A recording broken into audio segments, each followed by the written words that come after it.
کیا سطر کھل جانے سے وضو ٹوٹ جاتا ہے؟ دیکھیں، سطر کھلنے سے وضو نہیں ٹوٹتا ہے۔ ایک سوال اور ہے کہ ٹوائلٹ میں قبلہ کی طرف منہ یا پیٹھ کرنا کیسا ہے؟ دیکھیں، ٹوائلٹ جو ہے ہندوستان میں مسلمانوں کو چاہیے کہ اتر دکن کی بنائیں، پورب پچھم کی نہ بنائیں۔ کعبے کی طرف نہ پیٹھ کر کے بیٹھیں نہ چہرہ کر کے بیٹھیں۔ جن کے گھر میں پورب پچھم کی ٹوائلٹ بنی ہے تو وہ اپنی ٹوائلٹ کو سنبھلوا لیں، اتر دکن کروا لیں۔ 5-10 ہزار روپے میں کچھ نہیں ہوگا، بہت بڑے گناہ سے بچو گے۔ اگر ایسا نہیں کرو گے تو گناہ گار ہوگے۔ لہٰذا اتر دکن کی بنوائیں، پورب پچھم کی نہ بنوائیں۔ کیا لوٹے یا گلاس کو 5 انگلیوں سے پکڑ سکتے ہیں؟ لوٹے اور گلاس کو 5 انگلیوں سے پکڑنے میں کیا حرج ہے؟ لوگ کہتے ہیں کہ 4 انگلیوں سے یا 3 انگلیوں سے پکڑا جائے، ایسا کچھ نہیں ہے۔ 5 انگلیوں سے آپ لوٹے یا گلاس کو پکڑ سکتے ہیں۔ ایک سوال اور ہے، کیا بچے کو دودھ پلانے سے عورت کا وضو ٹوٹ جاتا ہے یا نہیں؟ دیکھیں، بچے کو دودھ پلانے سے یہ عوام میں بھی کچھ ایسے رواج ہو جاتے ہیں اور وہ بہت پہلے سے چلتے ہوئے ہوتے ہیں، ان کو ٹھیک کرنے کی کوئی کوشش نہیں کرتا۔ اگر انہیں بتایا بھی جاتا ہے کہ بھائی یہ غلط ہے تو لوگ اس پر عمل نہیں کرتے، کہتے ہیں آپ غلط بول رہے ہیں، ہم تو اپنے پرخوں سے کرتے ہوئے آئے ہیں، ہمارے باپ دادا یہی کرتے آ رہے ہیں۔ جو بات اگر کوئی پڑھا لکھا انسان آپ کو بتاتا ہے تو اس کی بات ماننا چاہیے۔ اگر کوئی عالم دین آپ کو سمجھا رہا ہے تو اس کی بات ماننا چاہیے۔ اب یہ سوال ہے، کیا بچے کو دودھ پلانے سے عورت کا وضو ٹوٹے گا یا نہیں؟ تو بچے کو دودھ پلانے سے عورت کا وضو نہیں ٹوٹے گا۔ سوال اور ہے، کیا دودھ پیتے ہوئے بچے کا پیشاب پاک ہے یا ناپاک؟ تو دیکھیں، پیشاب دودھ پیتے ہوئے بچے کا ہو یا بوڑھے کا ہو یا جوان کا ہو، ناپاک ہوتا ہے، ٹھیک ہے، پیشاب پاک نہیں ہوتا۔ کیا انسان پیشاب کرنے سے ناپاک ہو جاتا ہے یا نہیں؟ دیکھیں، یہ ایک مسئلہ ہے۔ کسی نے پیشاب کیا، اب نہ تو پانی تھا نہ تو ڈھیلا تھا، تو اب بتائیں کیا پاک ہوگا یا ناپاک؟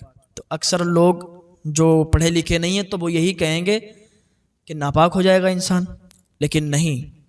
یہ مسئلہ شاید آپ پہلے سن چکے ہوں یا نہ سنا ہو تو آج سنیں۔ اگر کسی نے پیشاب کر لیا، پانی یا کوئی ڈھیلا نہیں ملا، تب بھی وہ ناپاک نہیں ہوگا۔ جو بھی پیشاب کی چھینٹیں، پیشاب کے قطرے اگر کپڑے پر لگ گئے تو کپڑا ناپاک ہوگا، انسان ناپاک نہیں ہوگا۔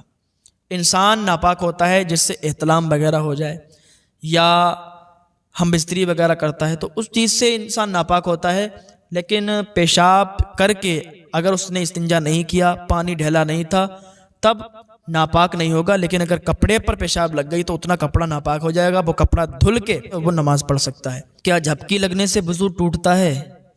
دیکھیں، جھپکی لگنے سے وضو نہیں ٹوٹتا ہے۔ جیسے مسجد میں آپ نماز پڑھنے کے لیے گئے، بعض اوقات کیا دیکھا جاتا ہے، جمعے کی نماز میں لوگ آتے ہیں نماز پڑھنے، تو جمعے میں بہت لوگوں کو نیند آتی ہے، تو جمعے میں بہت لوگوں کو جھپکی آ جاتی ہے، سونے لگتے ہیں، تو جھپکی سے وضو نہیں ٹوٹتا ہے۔ ہاں، اگر آپ ٹیک لگا کر سو جائیں، ٹیک لگا کر اگر آپ سو گئے تو وضو آپ کا ٹوٹ جائے گا، یا لیٹ گئے آپ چت یا پٹ کسی طریقے سے تو وضو ٹوٹ جائے گا، لیکن بیٹھے بیٹھے اگر آپ کو جھپکی آئی تو وضو نہیں ٹوٹے گا۔ کیا بیوی سے ہم بستری کرنے سے سارے کپڑے ناپاک ہو جاتے ہیں یا نہیں؟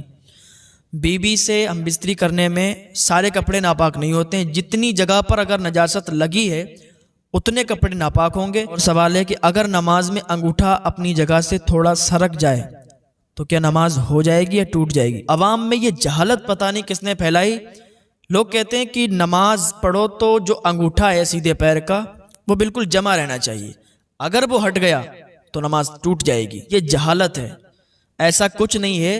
اگر آپ کا انگوٹھا ہٹ بھی جائے تو نماز میں کوئی فرق نہیں پڑے گا، نماز ہو جائے گی۔ کیا نمازی کے آگے سے ہٹ سکتے ہیں؟ کہ ایک انسان نماز پڑھ رہا ہے اور ایک انسان اس سے اگلی والی صف میں بیٹھا ہوا ہے، اب پیچھے والا تو نماز پڑھ رہا ہے اور آگے جو بیٹھا ہوا ہے اس کی نماز مکمل ہو گئی، اب وہ وہاں سے ہٹنا چاہتا ہے تو کیا کرے؟ اسی بات پر ایک انسان کا ایک سے جھگڑا ہو گیا، وہ صاحب نماز پڑھ رہے تھے اور ان کے آگے جو بیٹھے تھے وہ آگے سے ہٹ گئے اور یہ نماز پڑھتے رہے، تو انہوں نے بعد میں بڑا جھگڑا کیا کہ آپ میرے آگے سے ہٹے کیوں، یہ گناہ ہے، یہ جائز نہیں ہے۔ تبھی تو کہتے ہیں علماء سے ملیں، علماء سے پوچھا کریں، کوئی مسئلہ آپ کا پھنسا ہوا ہو تو آپ اپنے علماء سے پوچھا کریں، یہ مسئلہ ہمیں نہیں معلوم ہے، اس کو لہٰذا آپ حل کریں۔ تو انشاءاللہ آپ کو پتہ چلے گا کہ نمازی کے آگے سے ہٹ سکتے ہیں، گزر نہیں سکتے۔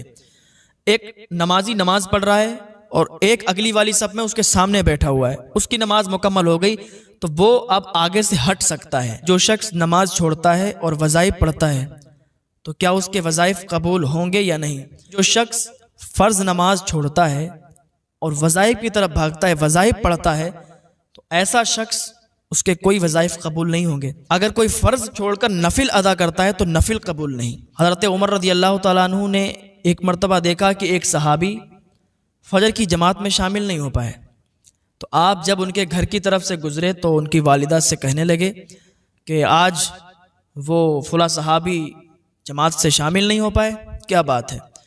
تو ان کی والدہ کہنے لگی کہ آج انہوں نے پوری رات وظائف کیے، پوری رات انہوں نے وظیفے پڑھے، نفل ادا کی، اسی وجہ سے ان کی آنکھ لگ گئی اور وہ جماعت میں شامل نہیں ہو پائے۔ تو حضرت عمر رضی اللہ تعالیٰ عنہ کہتے ہیں کہ پوری رات وظائف کرنے سے بہتر ہے کہ فجر کی جماعت میں شامل ہو۔ کیا بغیر رومالی والا پیجامہ یا تہمد پہن کر نماز ہو جائے گی یا نہیں؟ بغیر رومالی والا اگر پیجامہ ہے اس کو پہن کر نماز ہو جائے گی، یا تہمد پہن کر کوئی نماز پڑھتا ہے تو اس کو پہن کر بھی نماز ہو جائے گی۔ لوگ یہ کہتے ہیں کہ اگر تہمد کے اندر کچھ نہیں پہنا یا پاجامہ میں رومالی نہیں تو نماز نہیں ہوگی، یہ لوگوں میں غلط ہے، غلط مشہور ہے، بلکہ نماز ہو جائے گی۔ پاجامہ یا پینٹ کی مہری موڑ کر نماز ہو جائے گی یا نہیں؟ پہلی بات تو پیجامہ یا پینٹ ایسی بنائیں کہ اس کو موڑنے کی ضرورت نہ پڑے، اور اگر وہ لمبی ہے تو اس کو اپنے حال پر چھوڑ دیں، اس کو سمیٹیں نہیں، اس کو پلٹیں نہیں۔ اگر جو شخص پیجامہ یا پینٹ کی موری سمیٹ کر نماز پڑھتا ہے اس کی نماز مکروہ تحریمی ہوتی ہے، وہ نماز دوبارہ پڑھے گا۔ اور یہ ایک مسئلہ ہے، اگر نماز میں کوہنی کھلی ہیں تو نماز ہوگی یا نہیں ہوگی؟ یہ تو اکثر لوگوں میں پایا جاتا ہے، ایک مسجد میں نہیں اور ایک جگہ نہیں، ہر جگہ آپ دیکھیں گے تو آپ کو ایسے لوگ ملیں گے جو کوہنی کھول کر نماز پڑھتے ہیں، یعنی ہاف ٹی شرٹ میں نماز پڑھتے ہیں۔ ہاف ٹی شرٹ پہننے والوں کی نماز مکروہ ہوگی۔ فتاوی رضویہ جلد 3 صفحہ نمبر 416 میں یہ موجود ہے۔ جب بھی کوئی کسی کو غلط کرتے ہوئے دیکھا کرے تو اکیلے میں سمجھا دیا کرے۔ اور ایک مسئلہ اور یہ ہے، کیا چھوٹے بچوں کو مسجد میں لا سکتے ہیں؟ دیکھیں، چھوٹا بچہ اگر ہے تو اس کو مسجد میں لانے کی اجازت نہیں ہے۔ ایسا بچہ ہو کہ جو سمجھدار ہو تو اس کو مسجد میں لائیں۔ بعض لوگ کہتے ہیں کہ اگر بچوں کو مسجد میں لائیں گے نہیں تو انہیں پتہ کیسے چلے گا نماز کے بارے میں، انہیں کیسے سکھایا جائے گا؟ تو ہم کہتے ہیں کہ ان کو سکھانے کے لیے مدارس بنے ہوئے ہیں، مدارس میں سکھاؤ، گھر پہ سکھاؤ، کہ آقا صلی اللہ تعالیٰ علیہ وسلم فرماتے ہیں کہ اپنی مسجدوں کو بچاؤ بچوں سے، پاگلوں سے، خریدنے اور بیچنے سے، زور زور سے آواز کرنے والوں سے۔